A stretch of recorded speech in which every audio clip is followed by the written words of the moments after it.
Bienvenidos a Relatos del Más Allá. Me encantaría saber desde dónde nos escuchan, dejen sus comentarios, los leo con atención. Y ahora, sin más, prepárense para adentrarse en cada relato. Que los disfruten. Sal en la lengua. Me llamo Mariela Solís y llevo 20 años sin dormir una noche entera. Cuando cierro los ojos todavía escucho el viento de San Bartolo del Monte, un caserío polvoso en las faldas de la Sierra de Hidalgo donde, en 1993, mi familia aprendió que la tierra no solo guarda raíces, también guarda hambre. Tenía 13 años aquel verano. Mi hermano Eduardo rozaba los 17 y mi hermana menor, Ana, apenas cumplía 3. Nuestros padres administraban un hato de cabras a orillas del río Tula, 2 kilómetros al poniente del pueblo. Las mañanas olían a estiércol fresco y pan de anís, las tardes, a cuero húmedo y leña ardiendo.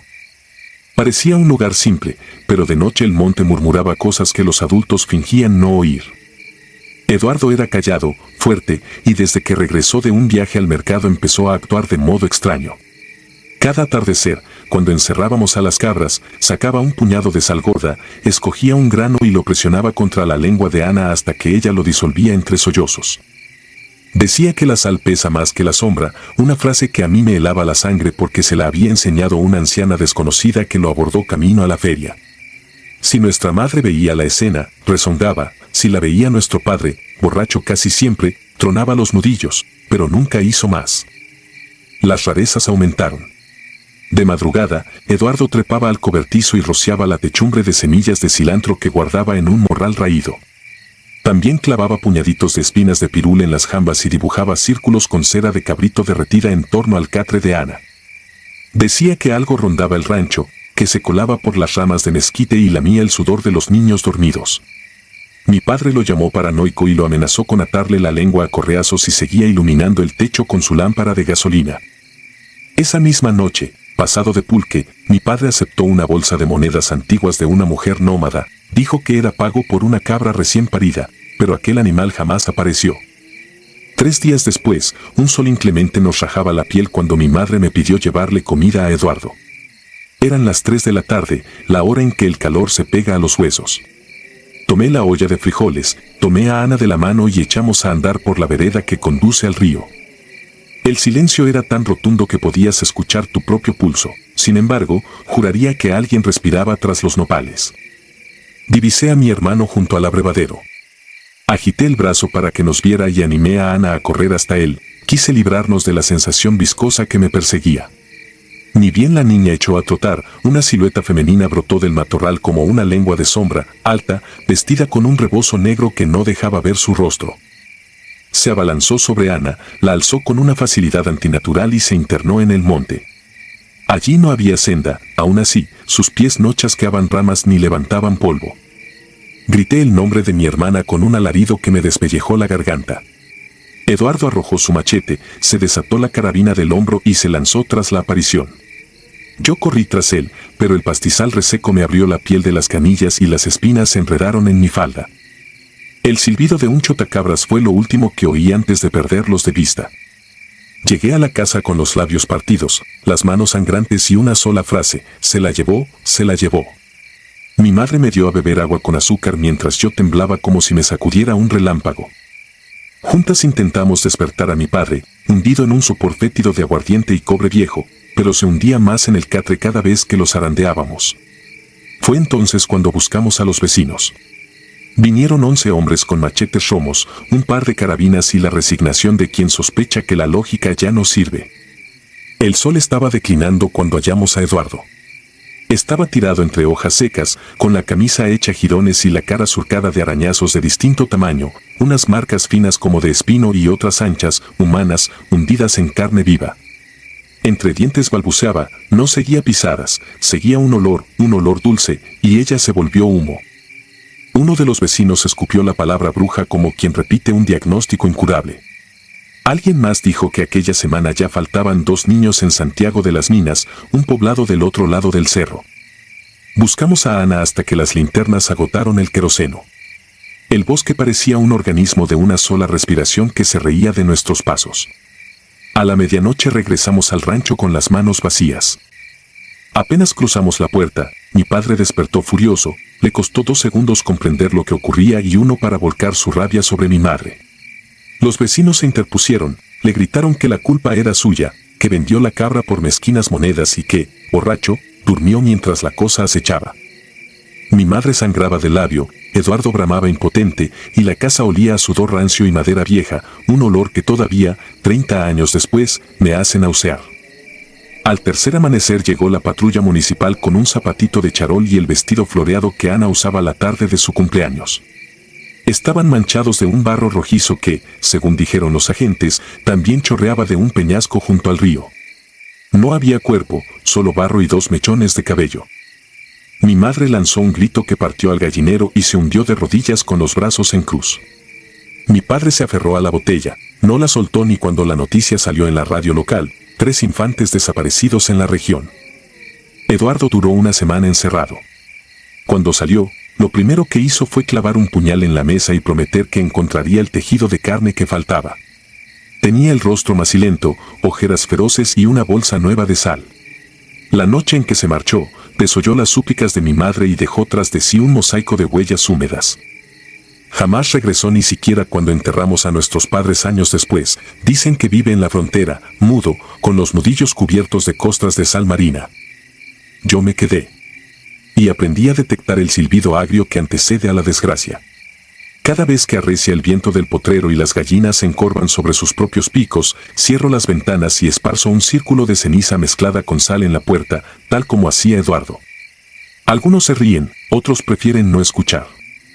Aún hoy, los pescadores del Tula encuentran, de vez en cuando, restos de cintas para el cabello atados a manojos de semillas de cilantro, empapados en un lodo negruzco que no huele a agua ni a tierra. Yo sigo allí, rodeada de cabras que ya no pastoreo y de recuerdos que se clavan como espinas de pirul. En mi mesa conservo un puñado de granos de sal gruesa. Cuando el viento sopla hacia el este, el aire trae un eco infantil, un murmullo que sisea mi nombre y se disuelve antes de rozar el umbral. Esa voz pesa más que el sueño. Por eso, cada noche cuento los granos de sal con la certeza de que, si alguno falta, el monte volverá a cobrarse lo que todavía le debo.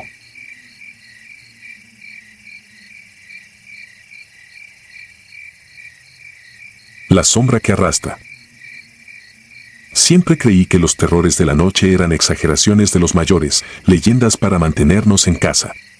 Sin embargo, aquel domingo de agosto de 1994, en un rancho polvoriento de la Sierra de Chihuahua, aprendí que hay relatos que no necesitan adornos para helar la sangre. Basta con vivirlos una vez para no volver a dormir igual. Vivía con mi madre en una pequeña casa de adobe a la orilla del camino vecinal que conecta el rancho El Jupare con el pueblo de Santa Rosalía, a unos 3 kilómetros. El único testigo de luz nocturna era un poste oxidado frente a la vieja escuela primaria, clausurada desde hacía años, aunque sus columpios seguían chirriando con cada ventarrón. Esa tarde, mi primo Mateo vino a visitarme. Traía una cámara de rollo que había heredado de su hermano y quería atrapar el atardecer naranja que se derramaba sobre los encinos. Salimos cuando el sol todavía tocaba las copas de los árboles. Caminamos entre sembradíos de maíz secos y cercos de piedra. Mateo insistía en tomar fotos a todo, un espantapájaros deshilachado, una reata olvidada sobre un tronco, las huellas profundas de las vacas en el lodo reseco. Yo lo seguía, medio aburrido, hasta que propuso llegar a la escuela y fotografiar los columpios oscilando solos. Le dije que estaba loco, nadie se acercaba ahí después del crepúsculo. Pero su entusiasmo me ganó. Llegamos al patio escolar cuando el último resplandor se extinguía. El sonido de la cadena crujiendo en el silencio era hipnótico. Mateo se adelantó, enfocó y disparó varias veces. Yo me senté en la banca de cemento bajo el tanque de agua oxidado. No sé cuánto tiempo pasó. El cielo se volvió de un azul tan oscuro que las primeras estrellas temblaban sobre el horizonte. Entonces, un viento extraño empezó a soplar, no era la brisa fría habitual, sino una corriente pesada, como si el aire llevara polvo viejo y promesas rotas. Recordé la anécdota que contaba don Hilario, el herrero, cuando él era niño, un maestro de la escuela se había ahorcado dentro del aula porque los padres rechazaban sus métodos. Decían que en las madrugadas aún se escuchaba el banco caer y un cuerpo balancearse. Moví la cabeza para sacudirme la idea justo cuando Mateo dejó de disparar y bajó la cámara, pálido. Pregunté qué pasaba, solo señaló hacia el extremo del patio, donde el muro perimetral se abre hacia el monte. Allí estaba, una figura delgada, alta, medio encorvada. Lo que primero vi fue el brazo derecho extendido, huesudo, como si pidiera ayuda. Después noté que la pierna izquierda se arrastraba. Con cada paso, la suela raspaba la gravilla en un chirrido prolongado, shhh clac, shhh clac. No había luna y, aún así, distinguí su silueta porque el poste, encendido a lo lejos, proyectaba una penumbra temblorosa. El sonido no era el de un animal ni el de un borracho, había una cadencia lenta, dolorosa, deliberada, imposible de confundir. Sentí la garganta seca. Mateo retrocedió hasta quedar a mi lado, la cámara colgada, sin disparar más. El cuerpo seguía avanzado, arrastrando el pie, dejando una franja oscura sobre la tierra. Quise convencerme de que era un vecino herido, pero algo en su postura gritaba lo contrario, los hombros angulados, la cabeza ladeada de forma antinatural, como si no tuviera fuerza para sostenerla. No se le veía rostro, solo una masa oscura bajo un sombrero de ala ancha y ajada que parecía adherido a la piel. Nos quedamos inmóviles, petrificados. El silencio se rompía únicamente con ese arrastre constante. El poste chisporroteó y, por un instante, la lámpara parpadeó 2 veces antes de quedarse fija. En ese destello, vi algo que no se puede explicar con lógica, la sombra que proyectaba aquella cosa no coincidía con su contorno. En el suelo, se dibujaba la estructura de una horca, y la figura pendía de una cuerda inexistente, balanceándose apenas, ajena a la gravedad que la sostenía en el mundo real. No sé quién respiró primero, si Mateo o yo.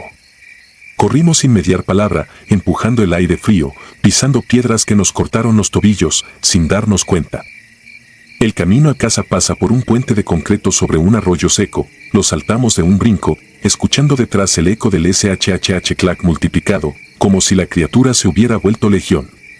El poste frente a la escuela quedó atrás, y con él, su círculo de luz. Nos envolvió una oscuridad pura, salvo por el brillo mortal de las estrellas. Llegamos a mi casa sin aliento. Cerramos de un portazo y echamos el pasador de madera. Mi madre dejó la cazuela cuando nos vio temblar de puro pánico. Quise explicarle, pero las palabras salían atropelladas. Ella solo atinó a ofrecernos té. Mientras lo preparaba, Mateo revisó la cámara, las fotografías tomadas en el patio aparecían normales, excepto la última, un marco absolutamente negro, atravesado por una línea gris en diagonal, como una cuerda tensada. Ni rastro de poste ni de columpios. Pasamos la noche despiertos, vigilando la ventana. Cada tanto, el viento agitaba el tejado y la madera crujía, haciendo eco al galope de nuestro corazón. Con el amanecer llegó un extraño alivio, decidimos regresar a la escuela para asegurarnos de que todo había sido una alucinación. Mi madre nos dejó ir con la condición de volver antes del desayuno. Al llegar, el lugar parecía idéntico, columpios en silencio, bancos oxidados, pizarrones rotos. Sin embargo, en la gravilla descubrimos una senda clara que salía del patio hacia el camino vecinal, 2 hileras de puntos profundos, y al centro, una línea continua que surcaba la tierra, como marcada por un zapato arrastrado. Las huellas se dirigían al puente del arroyo. Allí, sobre el cemento, encontramos un charco reseco de humedad que desprendía un ligero olor a herrumbre. Encima, alguien había trazado con tiza un círculo y dentro, un nombre apenas legible, Maestro Arriaga. El apellido me estremeció. Recordé entonces que mi bisabuela hablaba de un profesor que instruía a los niños a leer libros prohibidos. Decían que llevaba textos darwinistas y novelas de brujería. Los padres lo denunciaron con el cura y, en una noche de agosto de 1934, el hombre apareció colgado en el salón de ciencias, con la pierna izquierda rota contra el pupitre. El pueblo cayó la tragedia y selló el aula. Con los años, la escuela se clausuró. Aquella misma fecha coincidía con nuestro encuentro, un 14 de agosto, 6 décadas después. Regresamos con la cámara cargada, tomamos fotos de las marcas y el círculo, pero al revelar el rollo en la farmacia del pueblo, obtuvimos negativas veladas, como si un impulso eléctrico hubiera borrado las imágenes.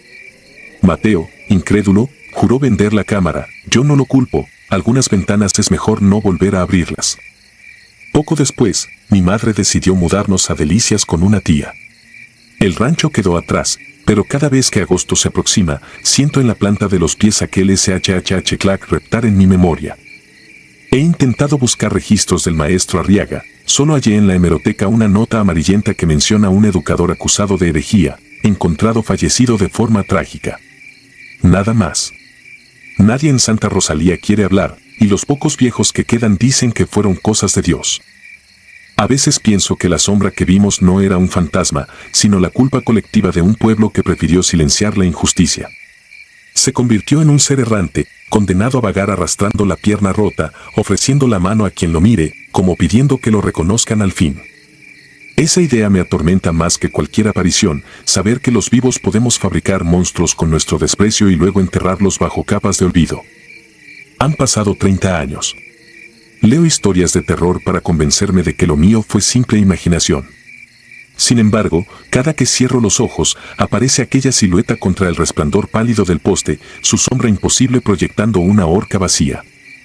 Entonces regresa el viento espeso, el olor metálico, y recuerdo que hay verdades que no necesitan fotografía para existir. Permanecen en el pulso, en la piel y en el miedo crudo que ningún amanecer disuelve.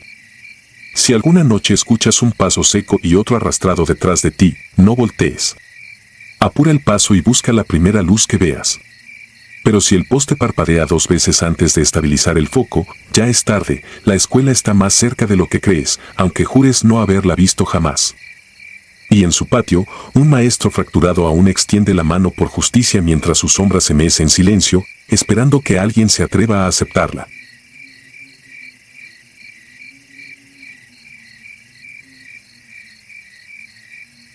La perra negra. Me llamo Isaías, nací en 1985, y esto ocurrió en el verano de 2007, cuando regresaba al rancho El Arenal, en la Sierra de Durango. Había pasado el día trabajando en la cabecera municipal, y confiado en alcanzar el último camión, llegué a la parada a las 5:02, justo para ver la nube de polvo que dejaba el motor mientras se alejaba carretera arriba. No quise gastar en una noche de hotel. Además, a esa edad uno cree que nada malo puede pasar. Así que, me resigné a hacer dedo. Por suerte a los 20 minutos se detuvo la camioneta de Rubén, un conocido del rancho El Naranjo. Me dejó cerca del crucero de piedra donde empieza la vereda que ataja por el monte. Faltaban unos 6 kilómetros hasta mi casa, y el sol todavía calentaba. Esa ruta la conocía desde niño. Brecha angosta, pinos, encinos, olor a tierra y resina. Yo llevaba mi cámara compacta colgada al cuello. La fotografía era mi vicio, y aquel atardecer pintaba de oro los troncos. Mientras avanzaba, el canto de los totopos resonaba entre las ramas, y las sombras se alargaban. A los 2 kilómetros noté algo raro junto a un tronco caído. Un pequeño círculo de veladoras rojas apagadas, un frasco con tierra oscura, y en el centro, una muñeca de trapo atravesada por alfileres oxidados. El pabilo todavía olía a cera reciente. Tomé una foto. Al mirar por el visor sentí un leve mareo, como si el aire vibrara. Pensé en supersticiones, pero igual me persigné antes de alejarme. Di un paso y algo crujió bajo mi bota. Incliné la linterna que llevaba en la mochila aunque todavía había luz. Era una fotografía de estudio, tamaño credencial, descolorida por la humedad. Mostraba a un hombre con bigote tupido y mirada seria. Tenía un agujero quemado justo en la frente. Sentí un escalofrío que me recorrió del cuello a los talones. Tiré la foto sobre el montículo de hojas y seguí caminando, tratando de no mirar atrás. No había dado 100 metros cuando el bosque se quedó sin ruidos. Nada de pájaros ni insectos, solo mi propia respiración. Entonces la vi. Una perra negra gigantesca parada en medio del sendero. Era más alta que un Rottweiler, pero más delgada, con un pelaje tan oscuro que parecía absorber la poca luz que quedaba. Sus ojos relucían como carbones encendidos. No gruñía, no movía la cola, solo me observaba. Me obligué a avanzar, con calma, sosteniendo la mirada para que no oliera mi miedo. Al acercarme 3 pasos, la perra se giró con elegancia y comenzó a caminar por la vereda, cabeza erguida, sin voltear. El instinto me gritaba que no la siguiera, pero la senda era estrecha y el monte denso. No había cómo rodearla sin perderme. Bajé la vista un instante para acomodar la cámara, y al alzarla de nuevo la perra había desaparecido. No escuché hojas ni ladrido ni breaking de ramas, solo silencio. Seguí con el pulso acelerado. El cielo se tiñó de un rojo sucio, y y cayó un viento frío que no pertenecía a esa hora del año. El canto de un búho retumbó a mi izquierda, y al girarme, la linterna iluminó algo colgado de una rama. La misma fotografía del hombre bigotón, ahora atada con un listón negro. Retrocedí un paso y tropecé contra una piedra. Casi caigo.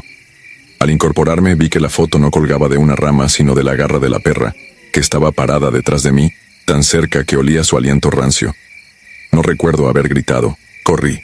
Sentí las ramas rasguñándome la cara, la cámara golpeándome el pecho. Corrí hasta que la luz del cielo se volvió violeta.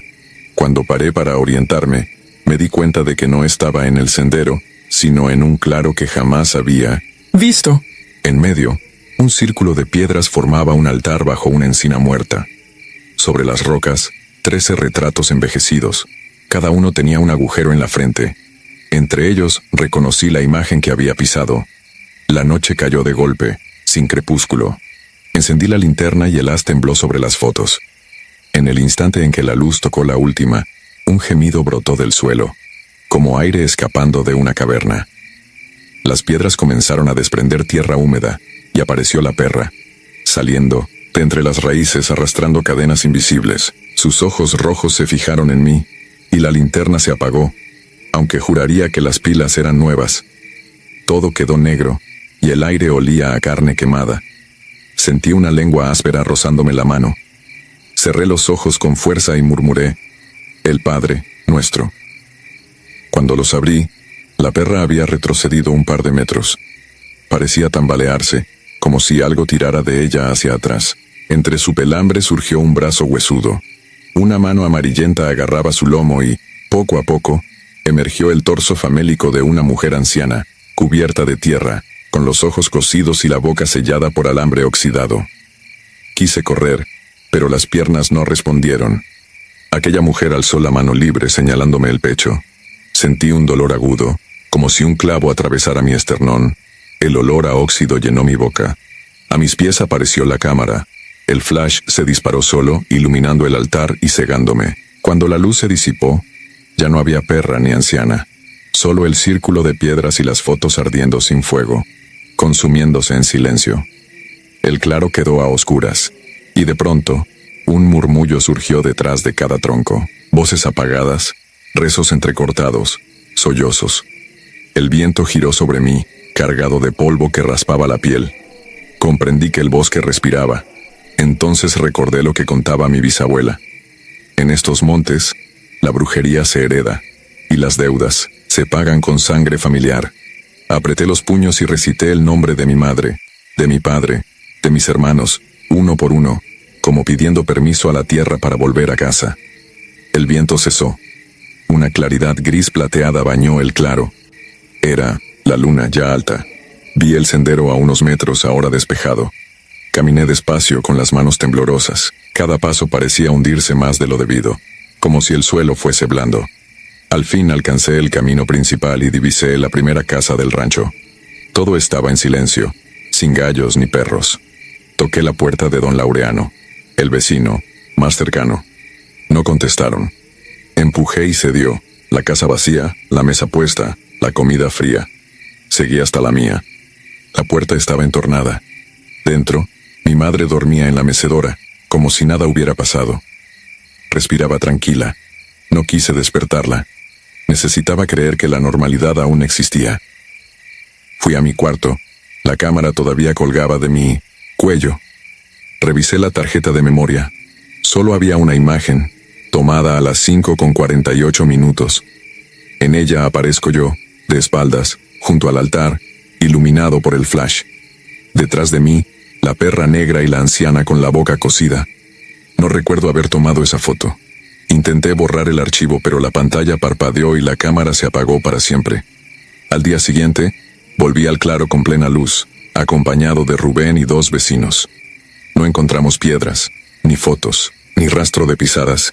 Solo hallamos mi linterna inservible y un olor a ceniza. En el sendero exactamente donde vi a la perra por primera vez, descubrimos una huella enorme, como de cánido, con 4 garras marcadas en la tierra seca. Nadie quiso tocarla. Han pasado 18 años.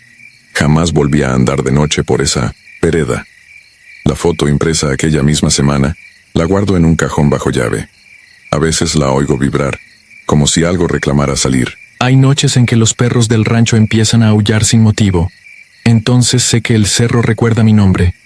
Y cuando el viento baja desde la encina muerta, traigo en la memoria el olor a cera y óxido, y el siseo de las velas que nunca apagué. No busco que me crean. Solo escribo esto para que, si alguna vez encuentran una perra negra en el camino, sepan que no todos los animales son de este mundo, y que algunas fotografías se toman solas, como promesas de una deuda que todavía late bajo la tierra.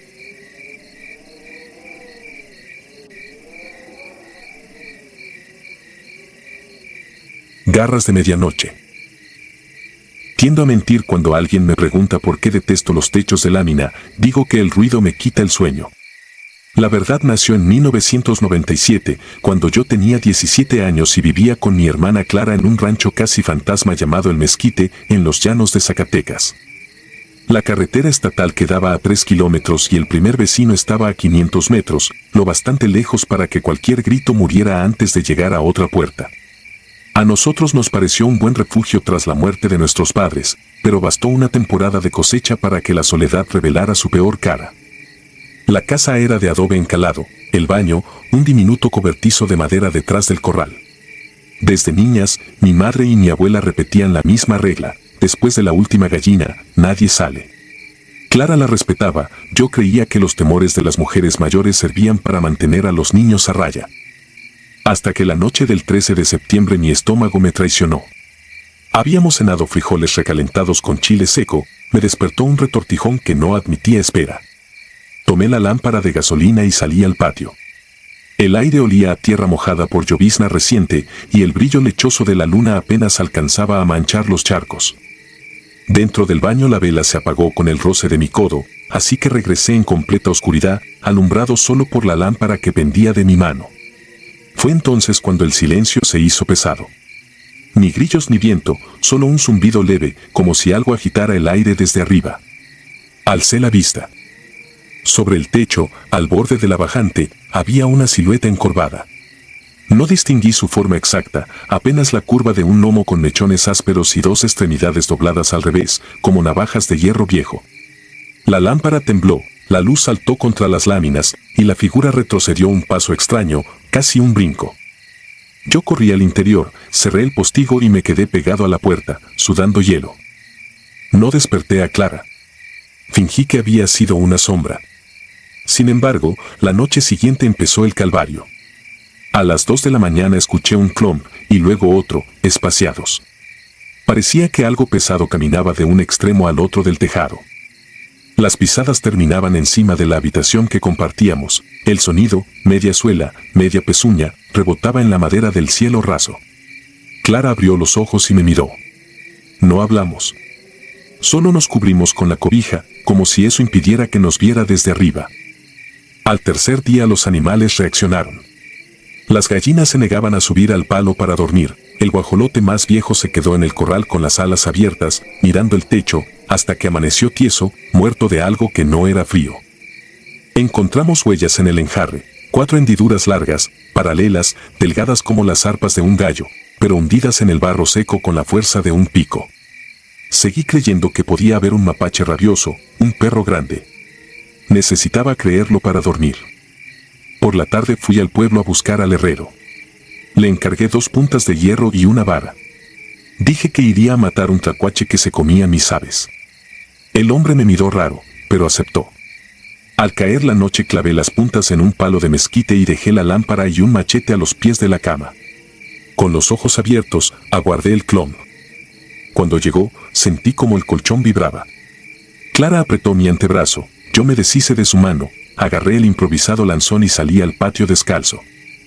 La luna estaba casi llena. El techo resplandecía como piel húmeda. Al principio no vi nada, solo el chisporroteo del quinqué que colgué en la hornilla exterior. Entonces un chorro oscuro cayó desde arriba y manchó la loseta, un líquido espeso que olía a sangre de res vieja.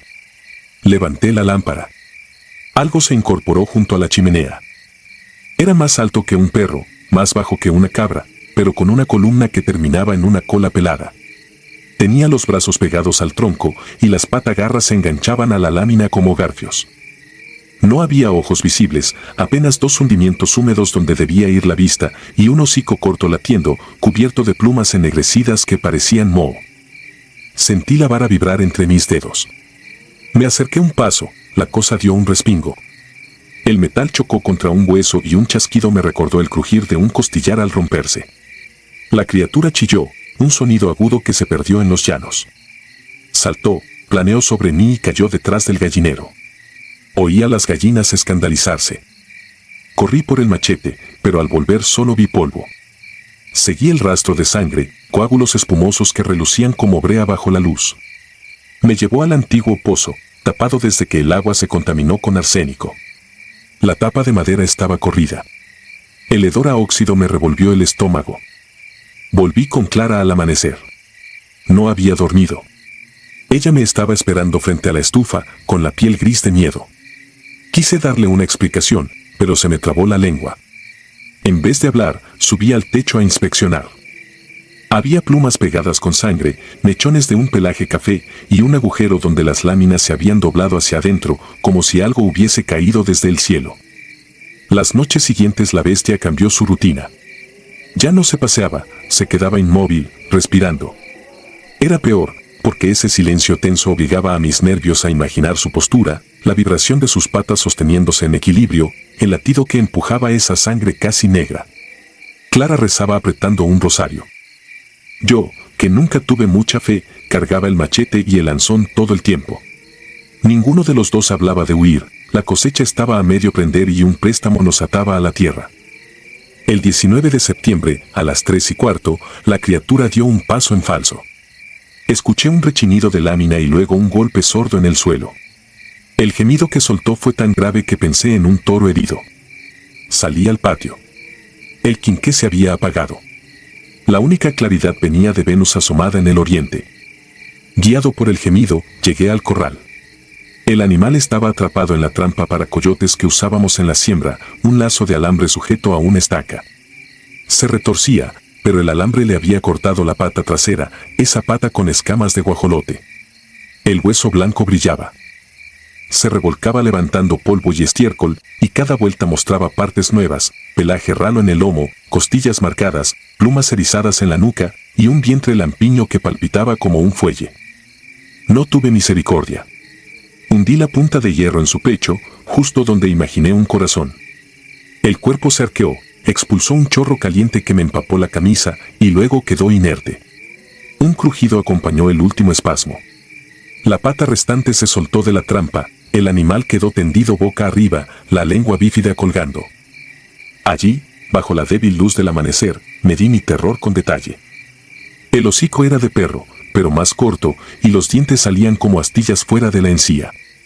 Las garras delanteras eran manos atrofiadas con membranas delgadas, casi transparentes, que unían los dedos como alas de murciélago. El torso parecía de un mono famélico, y en lugar de costillas había placas óseas superpuestas. Debajo de la piel latían sacos llenos de aire, hinchándose y desinflándose en una mueca post-mortem.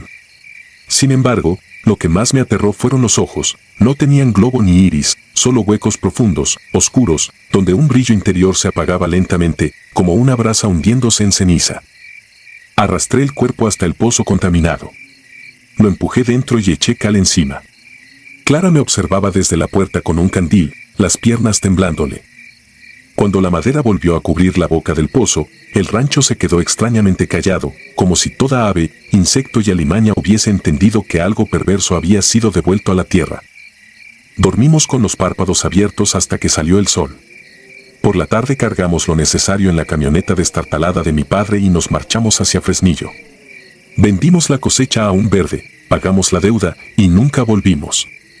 A veces Clara me escribe desde Ensenada, sueña con pasos sobre su techo, incluso bajo lluvia. Yo renté un cuarto en un barrio ruidoso de Ciudad Juárez, el bullicio me sirve de escudo, pero aún despierto a las 3:15, oyendo el clomp imaginario. Hace un mes recibí la noticia de que en el mezquite ya no vive nadie. Las maquiladoras compraron la tierra. Por simple masoquismo conduje hasta el rancho, atravesé los campos secos y encontré la casa convertida en ruinas. El pozo estaba abierto, la tapa había desaparecido. Me asomé, cubriéndome la nariz. No vi huesos ni pellejos, solo un túnel húmedo, infinito, que parecía respirar con el viento. Alrededor del brocal había marcas recientes, 4 hendiduras largas, paralelas, hundidas en la costra de calorías. Me marché antes de que oscureciera. En la carretera, el retrovisor mostró algo encaramado a la caja de la camioneta, una mancha que no era polvo ni sombra. No volví la cabeza, seguí conduciendo hasta ver las luces de la ciudad. Aún llevo el machete en el asiento del copiloto. No lo pienso soltar. Cuando la madrugada se vuelva silenciosa y el techo crujir como lámina vieja, necesito recordarme que las bestias no siempre se quedan donde las enterramos.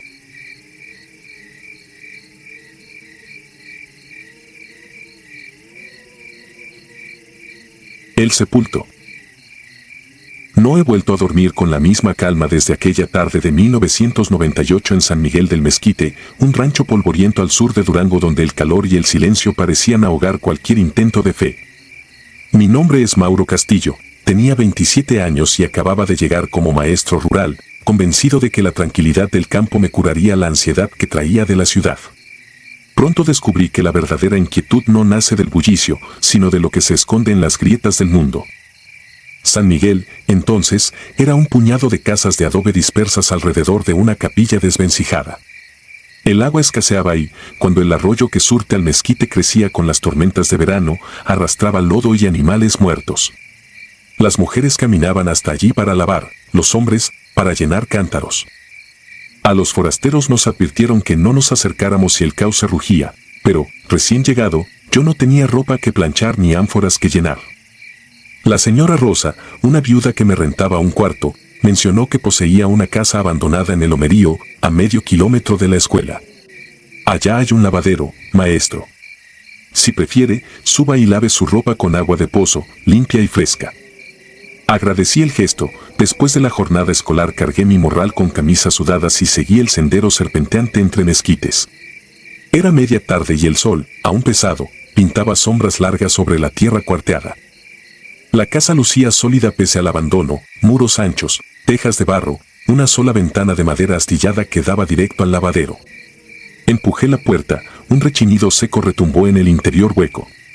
Aún así, la penumbra resultaba menos sofocante que el aire de afuera. Llené el piloncillo con agua de un barril cubierto y me dispuse a tallar. A los pocos minutos me llegó un hedor agrio, como carne rancia olvidada al sol.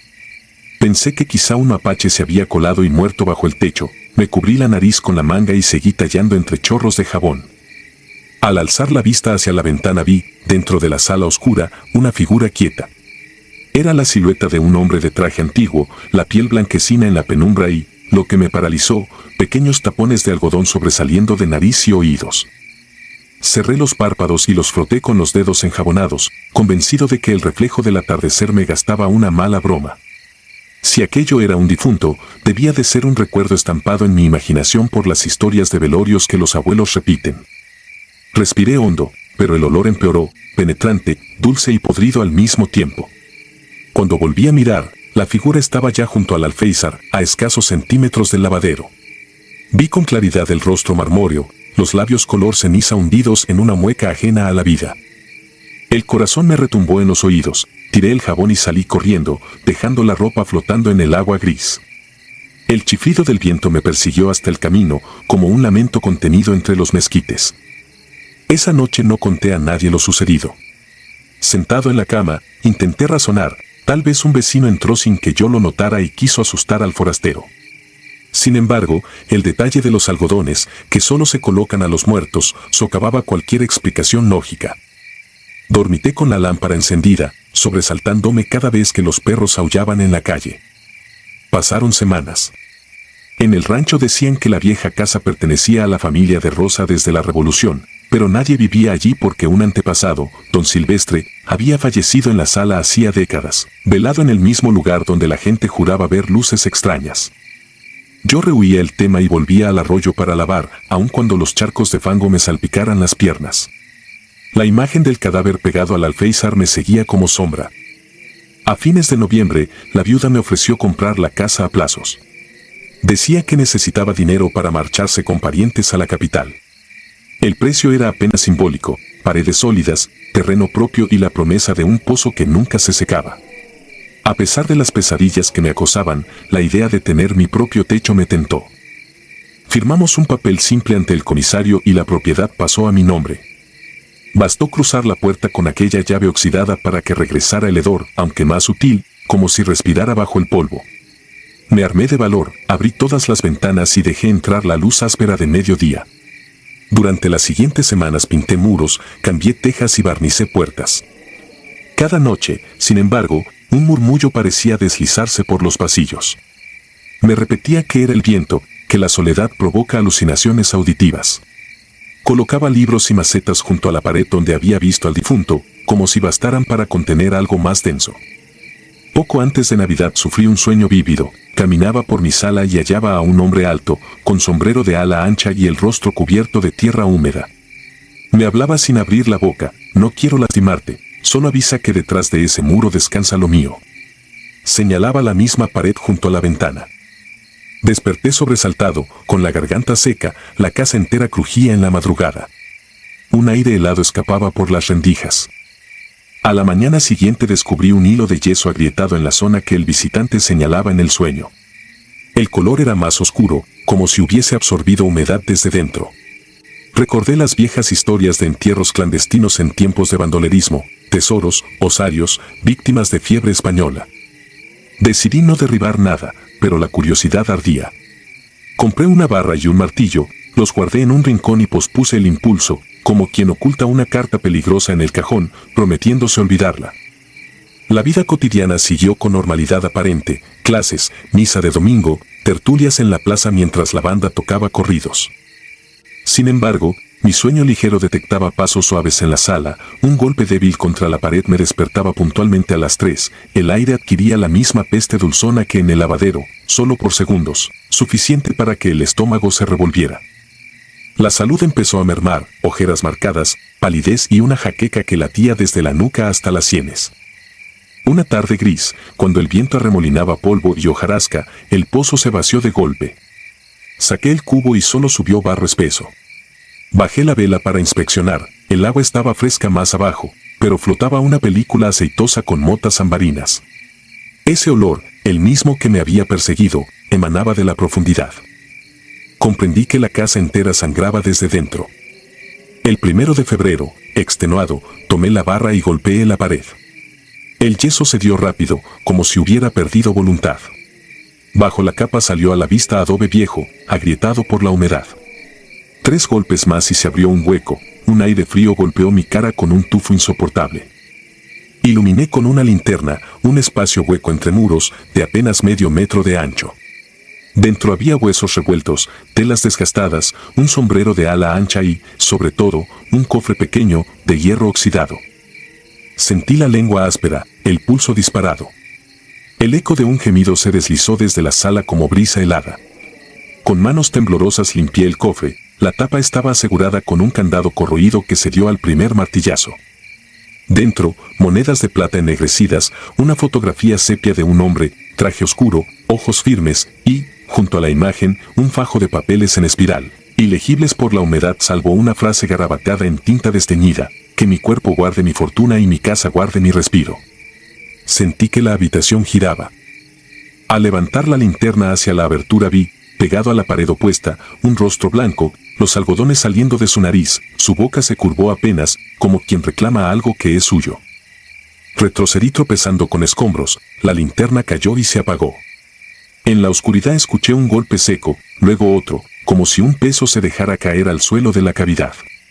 Salí a tientas, corrí hacia la puerta sin mirar atrás. El aire del crepúsculo parecía más vivo, las cigarras rugían en coro macabro. No dormí en la casa esa noche. Después de horas vagando por el pueblo, amanecí sentado en la banca de la plaza. Conté lo ocurrido al párroco y al comisario. 2 hombres fueron conmigo a inspeccionar, encontraron el muro rasgado, pero dentro solo había tierra suelta y el cofre vacío a mis pies. Ningún hueso, ningún cadáver. Juré que los había visto, que el rostro del hombre seguía grabado en mi mente con precisión quirúrgica. Me miraron con lástima, achacándolo al estrés. Abandoné San Miguel del Mezquite al día siguiente. Vendí la casa por la mitad de lo que me costó. El comprador, un comerciante de ganado, no quiso escuchar historias. A veces imagino su sorpresa cuando descubra el hueco en la pared o cuando el pozo exhale aquel aroma inconfundible. Escribo esto en un cuarto de pensión en Zacatecas, muchos años después, y el hedor aún me ronda. Llega en oleadas breves, sobre todo cuando la madrugada se hace más espesa. Entonces cierro los ojos y lo veo de nuevo, los algodones blancos, la piel ceniza, la mueca apenas dibujada. Sé que no descansará hasta recuperar lo que le arrebaté al quebrar ese muro. Sé, también, que un día volveré a olerlo y comprenderé que el susurro sepulto viene a reclamarme.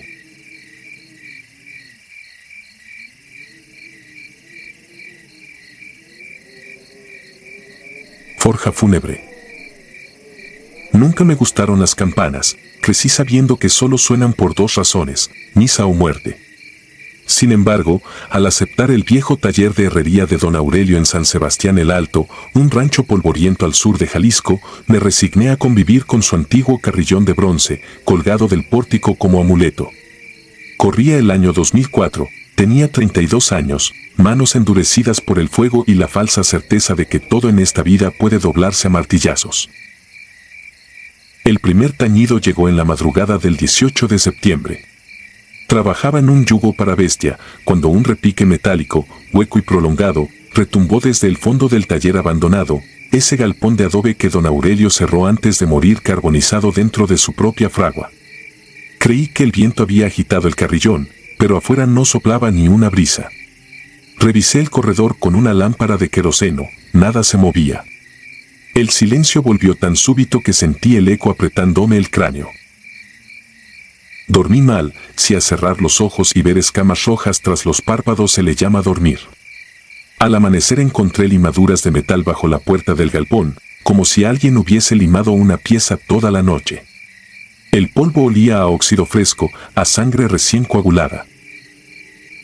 3 noches después las campanadas se repitieron, acompasadas con mi respiración. Cada golpe pareció salir del horno vaciado hace años, donde los ladrillos todavía presentaban burbujas de la última fundición. Empujé el portón, chirrió con la renuncia de un ataúd. La luz de mi lámpara barrió estanterías colapsadas, moldes partidos, carbón petrificado y algo nuevo. En medio del cuarto, sobre el yunque que nadie usaba desde 1997, reposaba una campana jamás vista, bronce bruñido, boca ancha, labios sin rebaba. Tenía grabada la fecha 2 de noviembre de 2004 y, en uno de sus flancos, un relieve perfecto de mi rostro, cada arruga y cicatriz reproducidas en metal vivo. El badajo colgaba de una soga de istre trenzado, olía a cuero húmedo. Me acerqué con cuidado, dominado más por fascinación que por miedo. Al rozar la superficie noté que aún estaba tibia, como si la hubieran desmoldado minutos antes, pero las paredes interiores lucían totalmente frías. Intenté moverla, pesaba menos de lo que debía.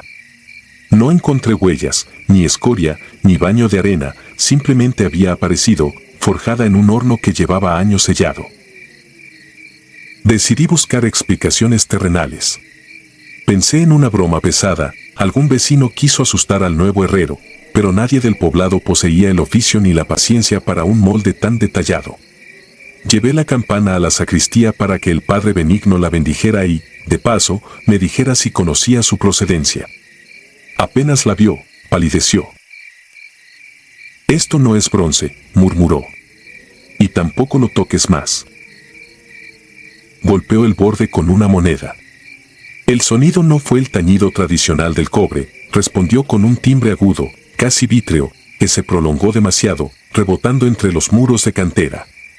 Parecía alargar su propia onda, como una cuerda sin fin.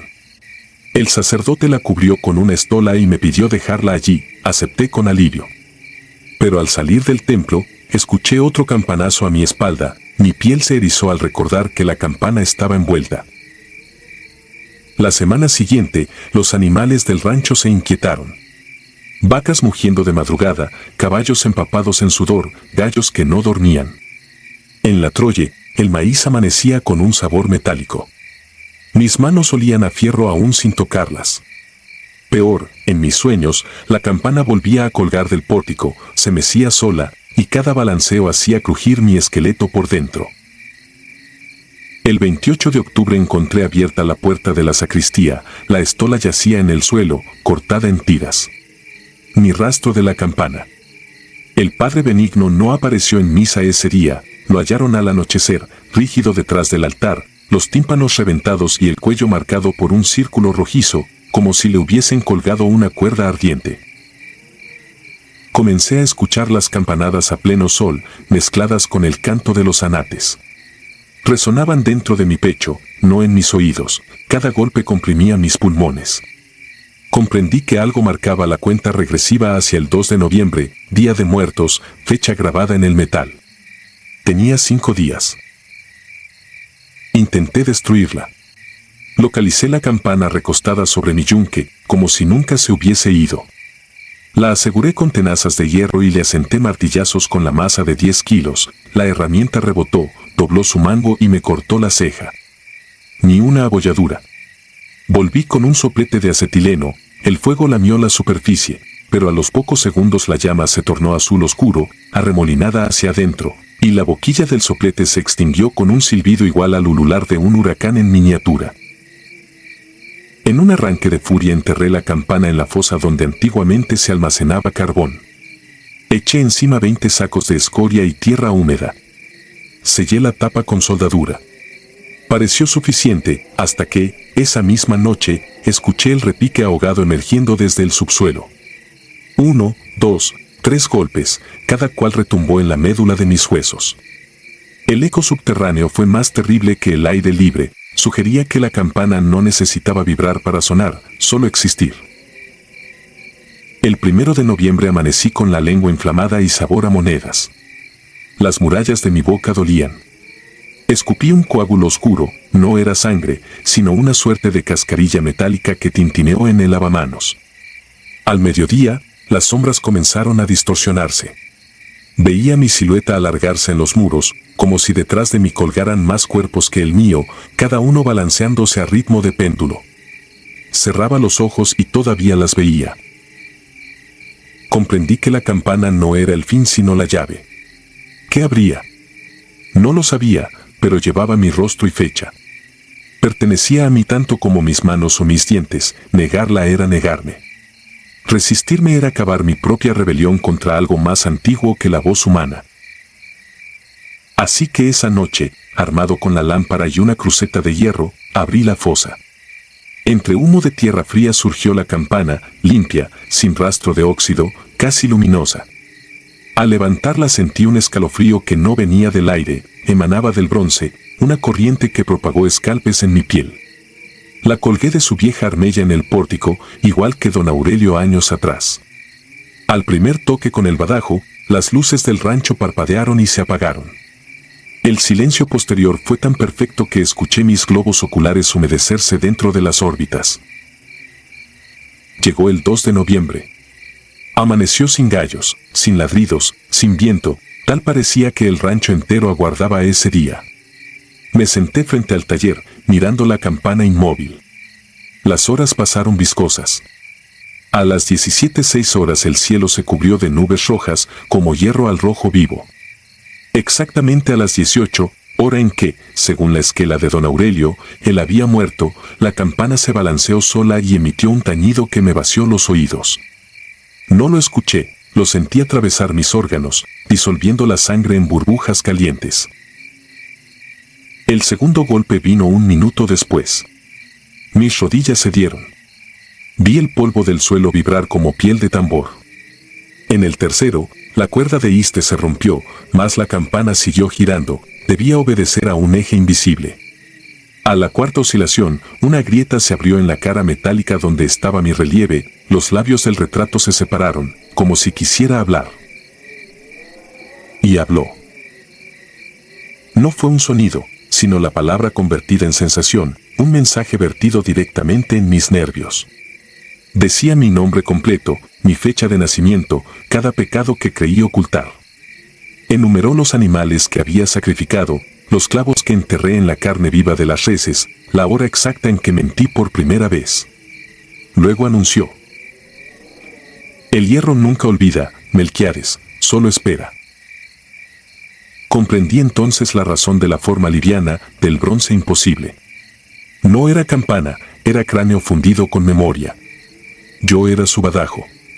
Mi vida completa resonaba dentro, repicando el inventario de cada acción. Acercó la cuenta final hasta quedar un solo saldo, extinguirme. Intenté huir, mis piernas se negaron. El aire se volvió denso, como plomo fundiéndose. Caí boca arriba. Sobre el cielo turbio se dibujó la silueta de la campana, colgada donde debía estar mi estrella. El badajo oscilaba sobre mí, listo para golpear. Pero no cayó, fui yo quien se alzó hacia él, atraído como limadura al imán. Mis huesos crujieron fuera de sitio. Sentí mi cráneo abriéndose, moldeándose para encajar en el bronce incandescente. La última imagen que retuve fue mi propio rostro fusionándose con el relieve, hasta no diferenciar metal de epidermis. Hubo un silencio previo a la oscuridad total, un segundo absoluto donde comprendí que quería tañer, necesitaba hacerlo, tenía que hacerlo. Tañí. Dicen que en San Sebastián el Alto ya no quedan animales ni herreros, solo una campana que repica sin cuerda cada 2 de noviembre a las 6 en punto. Quien la escuchó de lejos asegura que el bronce parece escupir chispas negras y que, si te acercas, puedes ver un rostro atrapado en la superficie. Juraría que ese rostro parpadea. Yo no puedo jurar nada. Estoy ocupado contando los segundos hasta el próximo repique, afinando el metal de mi voz con los recuerdos de quienes se atreven a escucharlo. Y el hierro, ya lo dije, nunca olvida.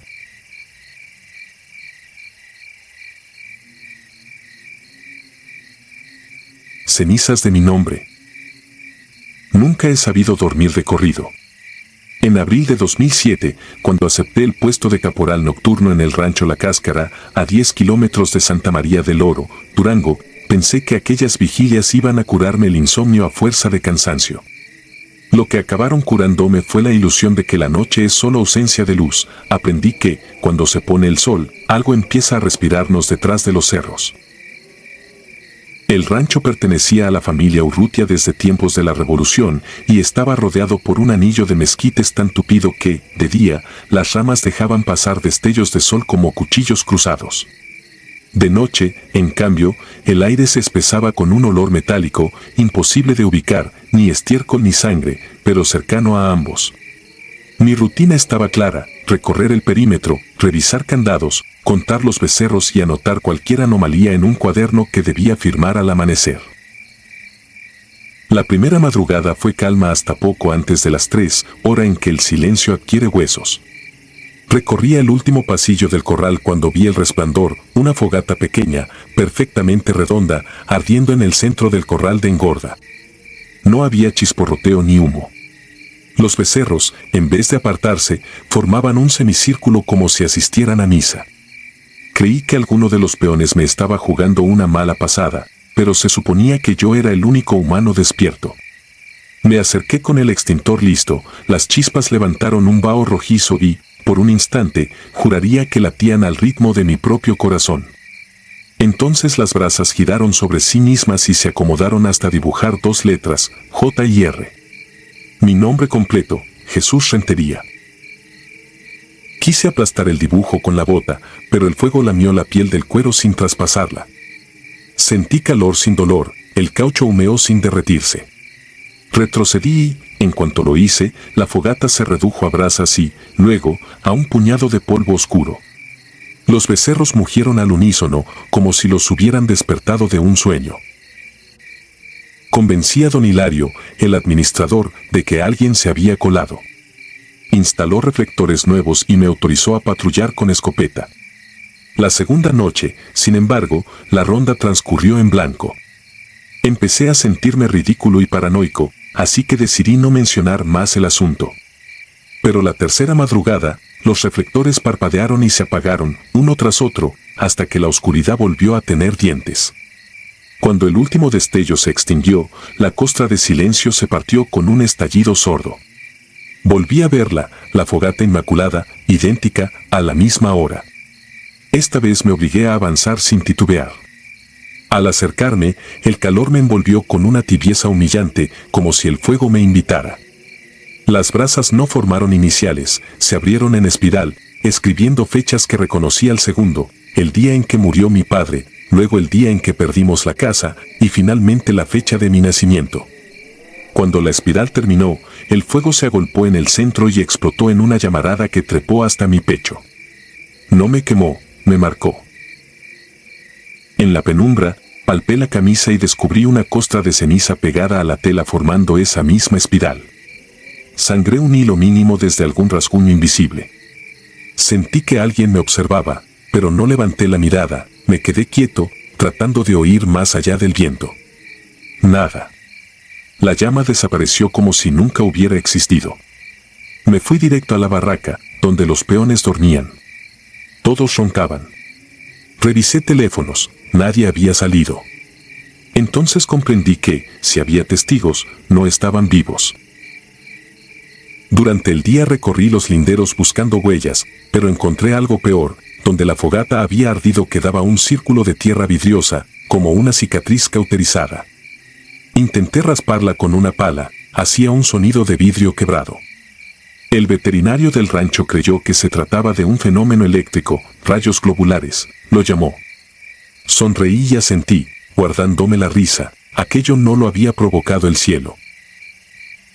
Esa noche llevé una navaja. A la hora señalada, los reflectores palidecieron. En el centro del corral, la tierra se abrió con un crujido y la fogata brotó ya encendida, sin transición.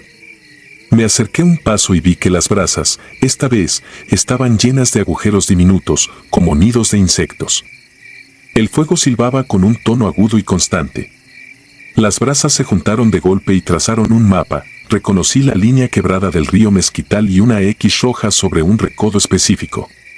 Era el sitio donde, 11 años antes, encontraron a mi primo Esteban colgado de un mezquite con la lengua arrancada. Nadie supo qué le pasó, decían que la muerte lo sorprendió a caballo, que se ahorcó al enredarse con un lazo. Yo sabía que aquello era mentira. Esteban había vuelto del infierno impregnado de algo que no supo nombrar. El fuego se contrajo de nuevo y apuntó hacia mí en un latigazo de luz. Caí de rodillas, incapaz de respirar. Sentí la navaja resbalar de mi mano. Cuando recuperé el aliento, la hoguera se extinguía, dejando apenas un polvo cobrizo. Las vacas mugían desde los establos, como si algo las azotara de lejos.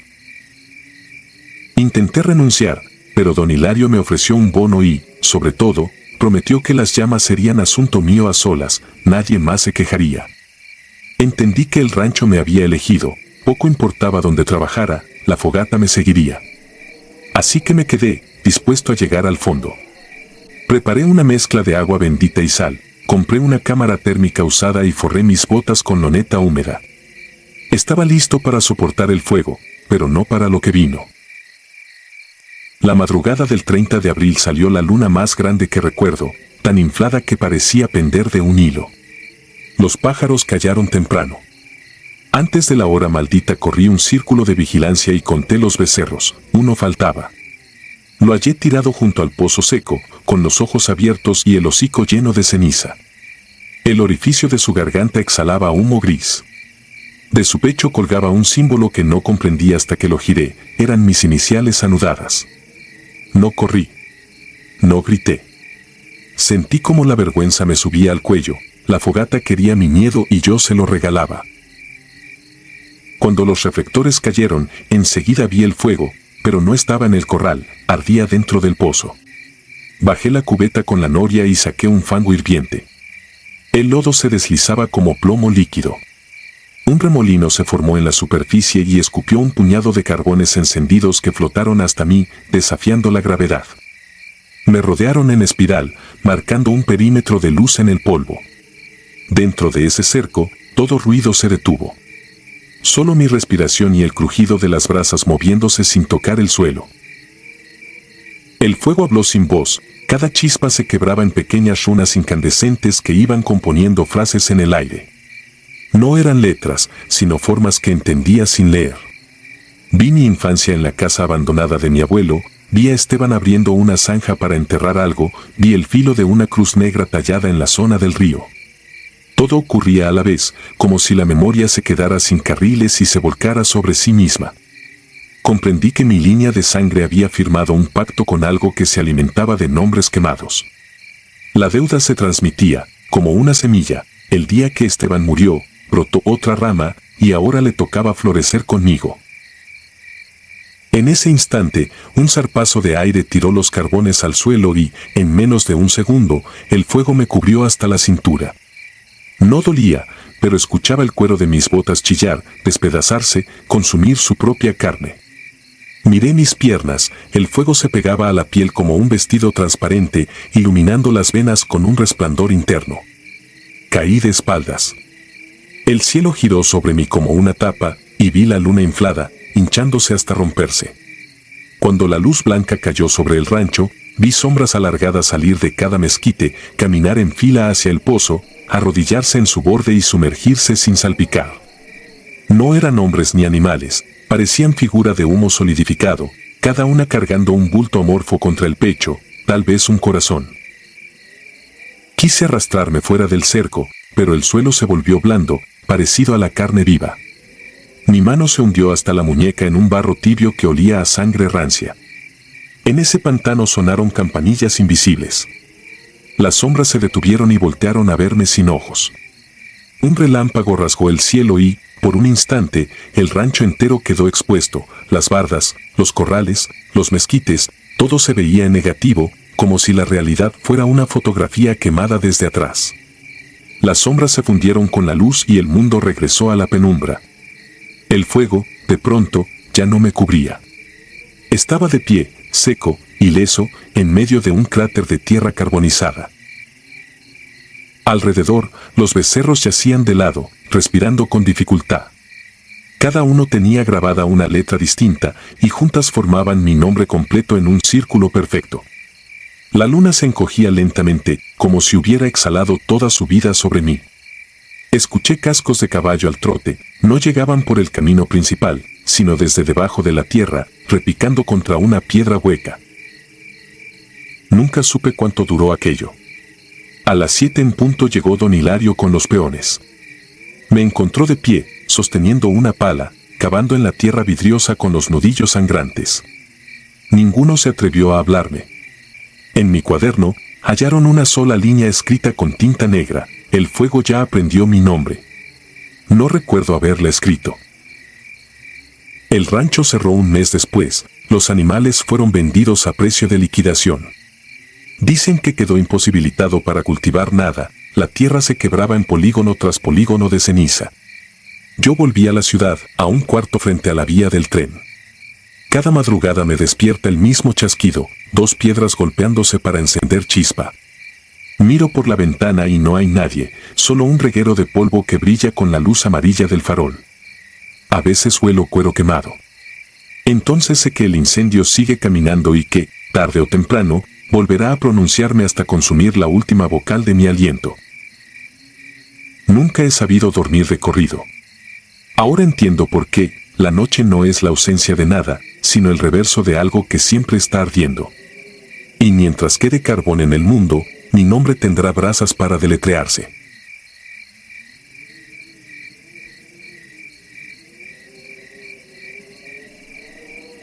La noche de las camionetas. No voy a decirte mi nombre ni el del pueblo. Aquí el monte guarda lo que oye y la carretera no perdona al que habla de más. Soy ejidatario en la sierra, siembro maíz y frijol y para conseguir azúcar o medicina tengo que manejar más de 1 hora. De joven bajaba de madrugada a la cabecera sin pensarlo. El miedo eran los derrumbes y un fallo en los frenos. Luego empezaron las historias, camionetas abandonadas junto al río, vecinos que salieron un jueves al mercado y ya no regresaron, marcas de llanta quemada que nadie limpiaba. Se comenzó a hablar de la gente del cerro, de los que mandan sin uniforme ni placa. Lo que voy a contarte fue en septiembre de 2020. Había llovido varios días y el proveedor del abono avisó que si no bajábamos ese miércoles el precio cambiaba. Tenía maíz guardado para vender y mi suegra necesitaba pastillas para la presión. Salí después del mediodía, con la idea de ir y venir rápido. Mi mujer me pidió que lo dejara para el día siguiente, pero en el campo las temporadas no esperan. En la recta de los pinos supe que el camino traía noticias. Sobre el asfalto se veían líneas negras de llanta quemada y casquillos en la orilla. Un pedazo de cinta amarilla colgaba de un poste sin nadie que la cuidara. No había patrullas ni curiosos, solo el viento pegándole al plástico. Pasé despacio, con la sensación de estar entrando a un cuarto donde apagaron la luz después de un pleito. Más adelante apareció el primer retén. Una camioneta sin placas atravesada a medias, tambos viejos, una cadena que subían y bajaban, dos muchachos con chaleco oscuro y radio en el hombro. Me hicieron señas de alto. Dije a dónde iba y qué cargaba. No revisaron. Uno comentó que el tramo estaba caliente, que por seguridad nos tocaba cooperar. Saqué billetes doblados detrás del espejo y los pasé. Él los guardó sin ver cuánto y escribió algo en una libreta: camioneta blanca, Ejido del Río. En la cabecera todo parecía normal. Vendí el maíz en la bodega, compré abono, medicina, cuadernos. Entre la fila de la farmacia y la tardanza del muchacho del almacén se me fue la tarde. Cuando salí, el cielo ya era una franja oscura. Dudé en quedarme a dormir donde un compadre, pero pensé en los animales sin agua y en que al día siguiente la lluvia iba a apretar. Tomé el regreso, confiando en que el camino de siempre me iba a respetar una vez más. Pasé por donde estuvo el primer retén y ya no vi tambos ni cadena, solo marcas de llanta en zigzag y colillas aplastadas.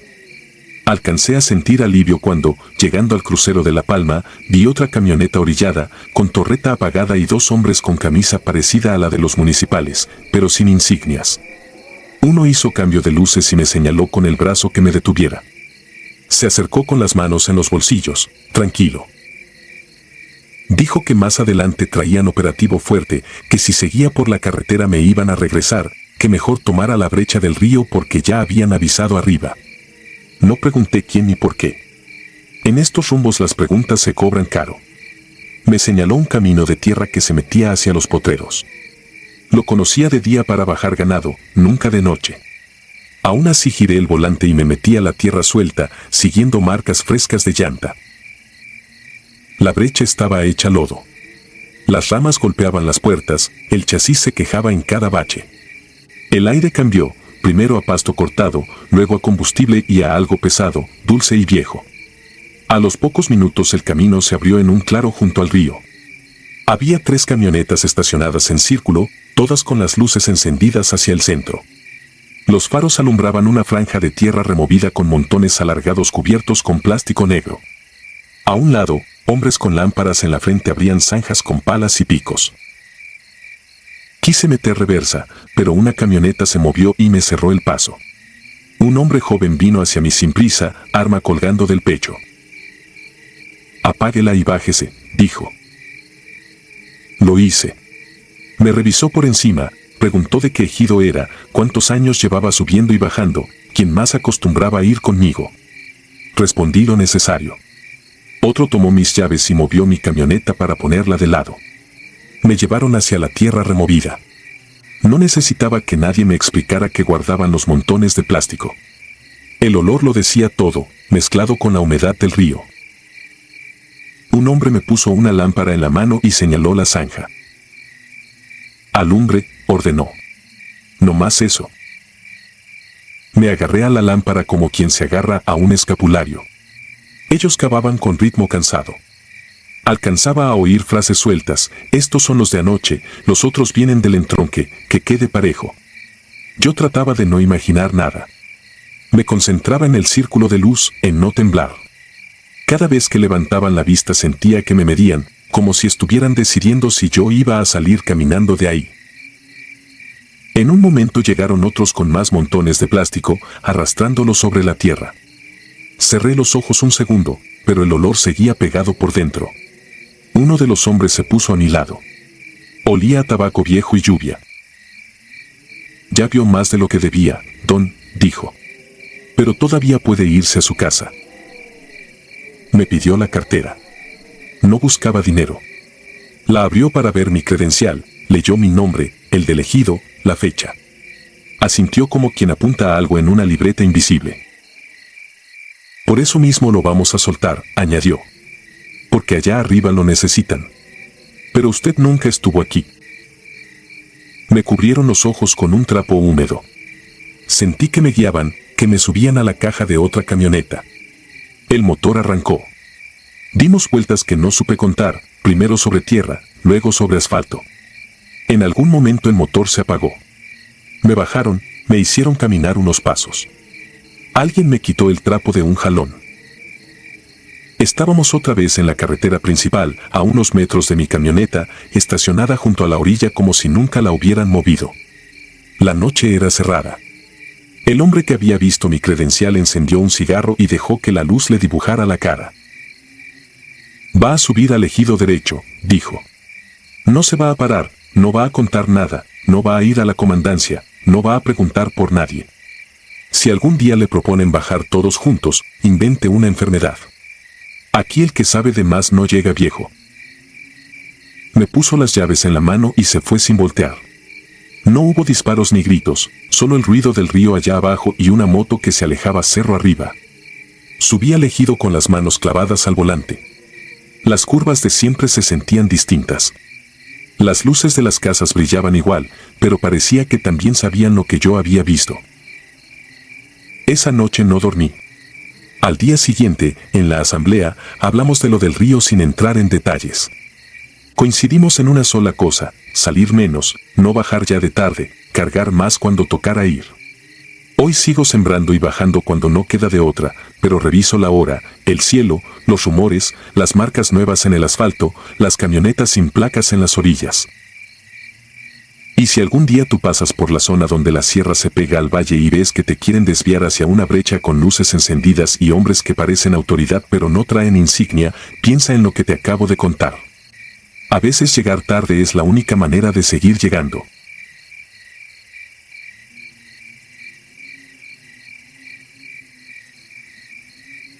Eco profético. Año 2017, Barranca Seca, Sierra Húmeda del centro de Veracruz. Me llamo Arturo Fajardo, ingeniero de audio en la Universidad Alto Bernal. Durante meses diseñé un proyecto para capturar el pulso nocturno de los cafetales, grillos, arroyos, alcaravanes y demostrar a mis alumnos que el campo posee una orquesta invisible. Quería decibelios medibles, no leyendas. Llegamos un martes sofocante de abril. Marcelo, estudiante en servicio social, conducía la camioneta mientras yo marcaba en un croquis los mejores puntos de eco. El rancho El Caracol, casona de tejas rojizas y muros desconchados, era de Doña Luz, viuda cafetalera. Nos ofreció un café tan espeso que parecía azúcar líquida. Entre sorbos soltó, sin dramatismo, que el cerro canta cuando la neblina se queda sin aire, y luego preguntó cuántos huevos queríamos para la cena, como si hubiera hablado del clima. Montamos los micrófonos a 9 metros, sujetos a cañas de carrizo para evitar vibraciones, y corrí cables balanceados hasta la terraza. Separé las cápsulas 32 metros para un estéreo amplio. La humedad se pegaba a la piel como otra camisa. A las 21 activé la toma. El monitor dibujaba un trazo estable, apenas picos de cigarra. Nos quedamos quietos respirando tierra y café hasta que la vereda desapareció. A medianoche, ya con los equipos a salvo, reproduje los primeros 40 minutos, grillos, aleteos, ramas rotas. En el minuto 42 apareció un silbido grave, tan estable que parecía sintético. La melodía se cortó y una voz metálica pronunció, camisa verde, botones de madera. Sentí un latigazo de hielo.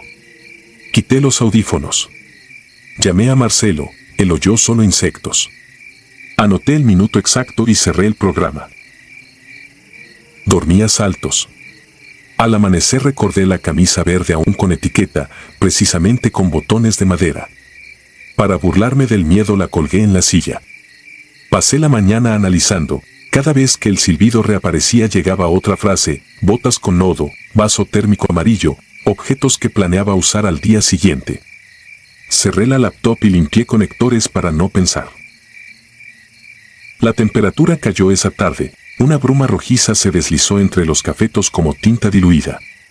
Instalé fundas extra y redacté un protocolo, 6 horas de registro continuo sin presencia humana. A las 19, Doña Luz cruzó con una lámpara de petróleo y murmuró que recordáramos, respetar al canto.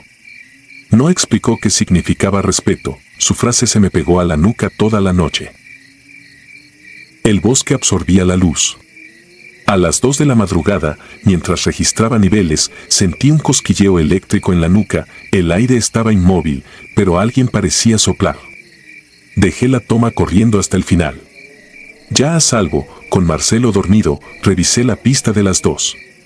La melodía era más clara, acompañada por armónicos que sugerían voces de niños muy lejanos.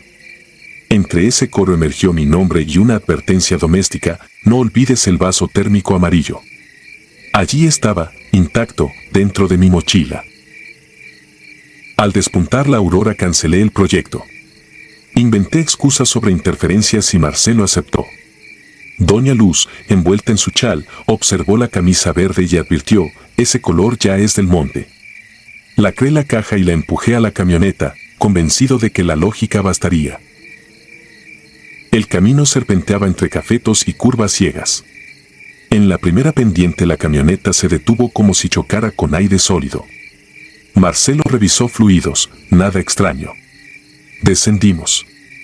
La camisa verde estaba trenzada en torno al eje trasero, abotonada con paciencia artesanal, las mangas anudadas como cuerdas.